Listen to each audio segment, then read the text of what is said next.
We're in the 21st century now, friends. There's options for readings on Sundays in church, and usually the person who's preaching, which is me, gets to pick which ones we're going to look at. And on the first reading, the Exodus reading, which we heard from Lorraine, was actually, you could either use that option or you could use an option from the prophet Isaiah. But I actually went with the law for a reason, which I'll get to in just a moment. But the actual Isaiah reading is all about vineyards as well. So there's actually a real theme in our readings today about vineyards. And our letter to the Philippians that Leslie brought us today, I've preached on over at Sunday night. So if you want to know more about Paul and the tribe of Benjamin, jump onto our YouTube channel because it will be on there.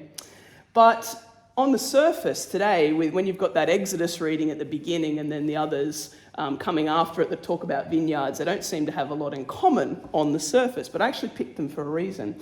I thought, we're here to talk about Jesus in the Jesus place, which is the church. So I thought, I might just explore what the law tells us about this Jesus person. Because remember, friends, the entire Bible is the story of Jesus, not just the Gospels.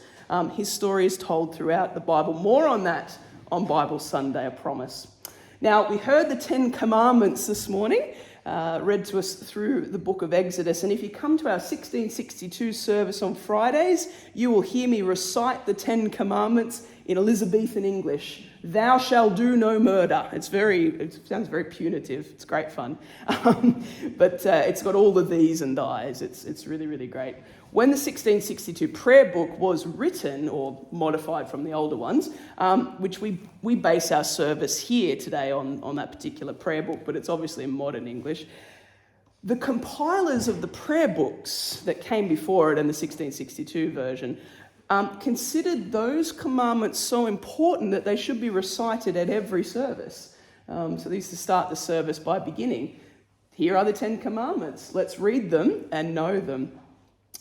And all of the versions of the prayer books in the Anglican tradition have included a recitation of the 10 Commandments. And we see them today in our readings today to point us to the gospel reading in a funny way. I'm going to show you how in just a moment, because they have a lot in common, actually. The law and what Jesus is talking about have a lot in common. Now, this week I've been working on a paper about canon law. Canon means church. Not about the big guns. That'd be an interesting paper, but church law is called canon law. And, churches, particularly the Anglican Church, has its own law and its own legal system. So they have what they call ecclesiastical courts. It was very dry. It's much more fun to talk about people and feelings and emotions, but, you got to do both, I guess. But in the law of the church, we see is based on the law of the Bible. And actually the law of the land is really based on the law of the Bible too, but that's another story. The 10 Commandments for us as Christians are these laws. So it's where we base everything off. Now, God's laws, these 10 Commandments, were given to a particular people at a particular time. They still apply to us, but they were certainly given to Israel at a particular time, a particular place. Israel at the moment are at the base of Mount Sinai, so they're hanging out down at the bottom waiting for Moses to come back. And when he does, they say to him, please don't get God to talk to us, we just need you to, because they're like, oh man, God is so holy, we can't be in his presence. So they actually ask Moses to talk for them because Moses is a prophet, so he's the mediator between Israel and God. Things are going to go from bad to worse for Israel. Stay tuned for next week when things take a bit of a turn. But God at this moment is giving an identity to God's chosen people. It's not about making perfect people. I want to make that really clear, because the 10 Commandments aren't about making perfect on a pedestal people. And it wasn't designed to do that in Israel either. Following God's laws, if you put it another way, isn't about making God happy either. We can't earn that sort of thing through our works. What it's doing is saying following the law creates a lifestyle that reflects God's image to the nations, which is what we do in the church. We follow the laws to reflect God's image to the world. See, the first 4 commandments talk about Israel's relationship with Yahweh. Remember God's name from a few weeks ago, Yahweh, the relationship with Yahweh. The 5th and following commandments all talk about the ways Israel are to treat others. So there's actually a little bit about relating to God, and the rest is about treating others in a particular way. Each of the 10 commandments is as much about honouring God as they are about honouring and dignifying other humans as God's image bearers. That's really what the law is about. See, when humans make idols and they worship them, more on that next week, but we all do it, they're not only investing in a created thing, they're saying, the reverence and glory I'm putting in this created thing is the reverence and glory I should be giving to God, but it also robs yourself of that. It robs yourself because you're an image bearer of God, and Israel were image bearers of God. So when we practice idolatry, we're actually stealing from ourselves. Israel were doing the same, and God's like, no. The glory that you give me is reflected in you to reflect to the nations. It's quite beautiful. Now, Israel were a people redeemed from slavery. They were brought out in the Exodus, the great coming out of Egypt, where they acquired an identity. Because in slavery, they were moulded, for 400 years they were in slavery. Their whole life, their environment, their choices, they were really moulded to be almost Egyptian. They were separate but really different. They actually were quite moulded in that Egyptian style. And they were, knowing more about Egyptian gods than their own God. So when Yahweh redeems a people, he takes them to the middle of nowhere, where they have no identity, and he creates them into new people. God does this with people even now. When we're brought into wilderness times in our lives, that's when God will often strip away some of that other stuff that's been holding us back and remake something in us as well. That's a whole sermon for another time. But the laws represent the way Israel's community should be structured as well.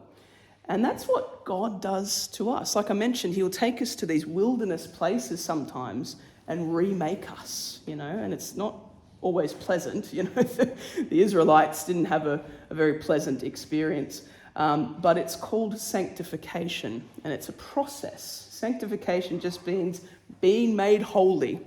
We get made holy through a process. And it doesn't happen overnight, can I tell you? It's a journey that will take us our whole lives. Now, it's likely that if you've been around the church for a while, you kind of know the 10 Commandments or know of them. Even I say them every Friday and I forget one or two. Great priest right there. But it is, we know of them, right, at least. It's stuff we take as really good advice. That it is good advice not to murder. That's really good advice. Not to steal. To honour your parents. The list goes on. They're just the first 10, but there are actually a total of 613 commandments. So if you haven't had a good look through the book of Exodus, which is fair because it can go on a little bit, but there are 613 commands, all given to ancient Israel. And they're found kind of scattered throughout the first 5 books of the Bible, which in Hebrew is called Torah, or the Torah. And in those 613 commandments, they have a name. They've got a Hebrew name too, so throw a bit of Hebrew in. They're called mitzvah, which just means law. So there are 613 laws. Now, if you're a pious Jewish person, those particular laws still are in force or inactive.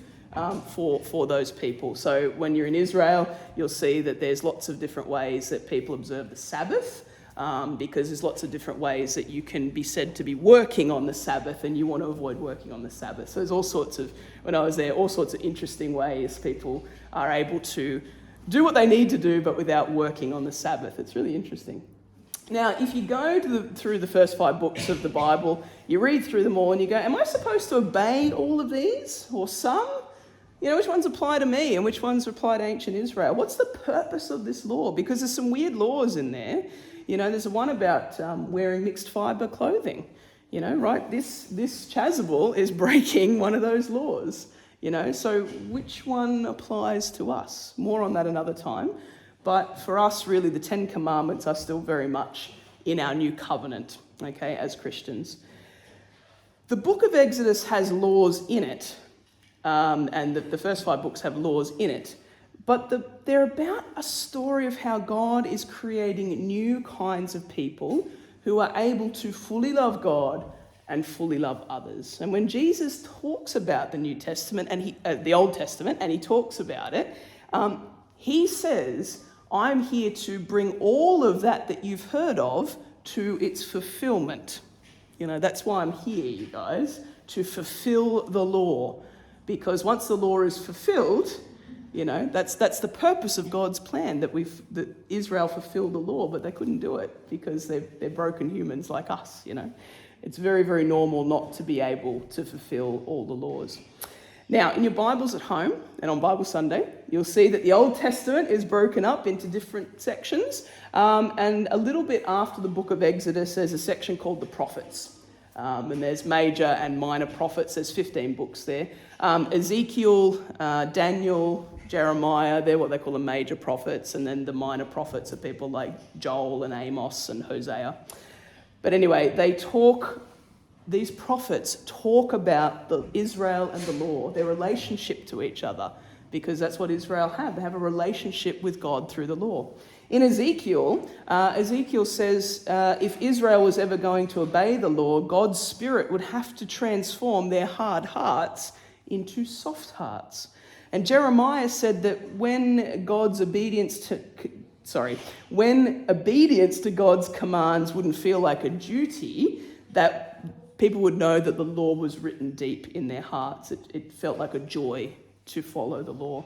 And in Isaiah, which we could have had a reading from today, he promised a future leader, Israel's Messiah, who will lead all the people in obedience to the law. And Jesus does this, but I'll get to that in just a sec. So we've got the law, the prophets, they're telling one connected story of God's desire to bless the whole world through one people, Israel. But it turns out that Israel needs a new heart. That's really what these stories are about. Israel needs a new heart. And people as a whole need a new heart. Jesus saw himself as continuing that story. So he agrees with the law and the prophets when he taught that it's out of the human hearts that come the most ugly parts of human nature, sadly, right? It's not meant to, but that's what happens. It's almost like it's our default setting sometimes, is the ugly stuff can come out before God's law comes out. But Jesus also said that he came to solve that problem and, in his words, fulfill the law. So what does he mean there, to fulfill the law?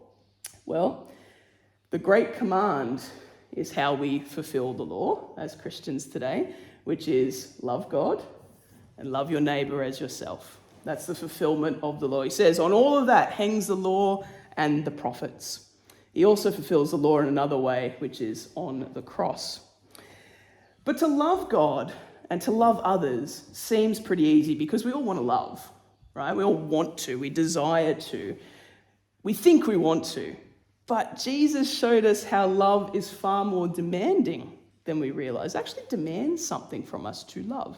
So he quotes the law and he says, do not murder. This is earlier in Matthew's gospel. And he says, yes, not killing someone is a very loving thing to do. That's true. But he also says that if you treat someone with disrespect, or if you hold bitterness or hatred against them, you're also violating God's moral law, because we don't treat that person with love. And so Jesus said true love ought to extend even to our enemies.